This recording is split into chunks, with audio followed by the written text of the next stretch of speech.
श्री शिवाय नमस्तेभ्यं। आज मैं एक ऐसा उपाय लेके आई हूँ जिसको आप करेंगे तो फिर आपको दोबारा कोई और उपाय, कोई व्रत, कोई उपवास रखने की ज़रूरत नहीं पड़ेगी। करना क्या है, केवल एक समी पत्र लेना है जिसको आपको सोमवार की अष्टमी तिथि को शंकर जी को समर्पित करना है। पर आपको पता है कि सम्मी का जो पत्र होता है, आपने देखा होगा कि सम्मी के पत्र में एक साथ बहुत सारे बेल पत्र होते हैं और जब आप एक पत्र को अगर तोड़ भी लेंगे ना तो उसमें भी देखिएगा ढेर छोटी छोटी पत्ती रहती है जिसको हम लोग गिन नहीं सकते हैं। तो जब आप सोमवार की अष्टमी तिथि को शंकर को एक समी पत्र चढ़ाते हैं तो आप 84 लाख योनियों में भटकने से बच जाते हैं। और सिर्फ यही नहीं, आपकी मनोकामना भी महादेव पूरी करते हैं। बस समी पत्र चढ़ाने का एक तरीका है कि सबसे पहले आप जो शंकर जी पे फूल, बेलपत्र इत्यादि जो भी कुछ चढ़े हुए होते हैं निर्माल्य, उन्हें उतार दें, अच्छे से साफ कर दें और उसके बाद माता पार्वती के हस्त कमल पे समी पत्र चढ़ाएं। आप सबको पता होगा कि माता पार्वती का हस्त कमल कौन सा है, और अगर नहीं पता है तो अच्छे से समझ लीजिए, क्योंकि हम अच्छे से पूजा तो करते हैं दिल से, पर हम सही तरीका नहीं करते। जैसे हम खाना तो मन से बना रहे हैं, लेकिन अगर हम खाना सही तरीके से नहीं बनाएंगे तो हमारा खाना अच्छा नहीं बनेगा। मन जरूरी है और उसके साथ साथ सही तरीका भी। तो मैं आपको अच्छे से समझा देती हूँ कि माता पार्वती का हस्तकमल कौन सा है। मान लीजिए ये एक शिवलिंग है और ये शिवलिंग के यहाँ से जल बाहर की ओर जाता है। तो हम सब जानते हैं, और अगर नहीं जानते हैं तो अच्छे से जान लीजिए कि शंकर को जल चढ़ाने की सही विधि क्या है।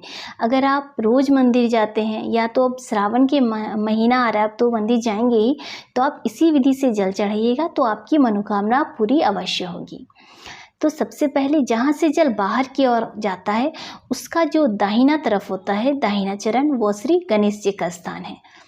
बायां तरफ श्री कार्तिकेय जी का स्थान है। बीच में एक मोटी रेखा होती है जो कि शंकर जी की सबसे छोटी कन्या अशोक सुंदरी होती है। और जहाँ पे शिवलिंग विराजमान रहते, जो पीठिका रहती है, वो माता पार्वती का हस्त कमल। जहाँ से जल, जो आप कलश देखते होंगे, जहाँ से जल टपक के पानी गिरता है, बूंद बूंद गिरता है, वो उसमें शंकर जी की 5 कन्या जया, विषहरा, सामलीवारी, दौतली और देव, इन 5 कन्याओं का उनमें निवास होता है। और शिव जी। तो जब आप जल चढ़ाएं तो सबसे पहले श्री गणेश जी को जल चढ़ाएं दाहिनी तरफ, फिर बाईं तरफ श्री कार्तिकेय जी को, फिर माता अशोक सुंदरी को, उसके बाद माँ पार्वती के हस्त कमल पे जल को धीरे धीरे घुमाते हुए, उसके बाद जया, विषहरा, सामलीवारी, दौतली, देव, शंकर जी की 5 कन्याओं का स्मरण कर शंकर जी पे धीरे धीरे जल चढ़ाएं। जब आप धीरे धीरे जल चढ़ाएंगे ना तो फिर आपको बताने की ज़रूरत नहीं पड़ेगी कि आपके जीवन में क्या कष्ट है। आप माता पार्वती ही बता देंगी शंकर जी को कि आपके जीवन में क्या कष्ट है, जब आप माता पार्वती पे जल चढ़ा के शंकर जी पे जल चढ़ाएंगे।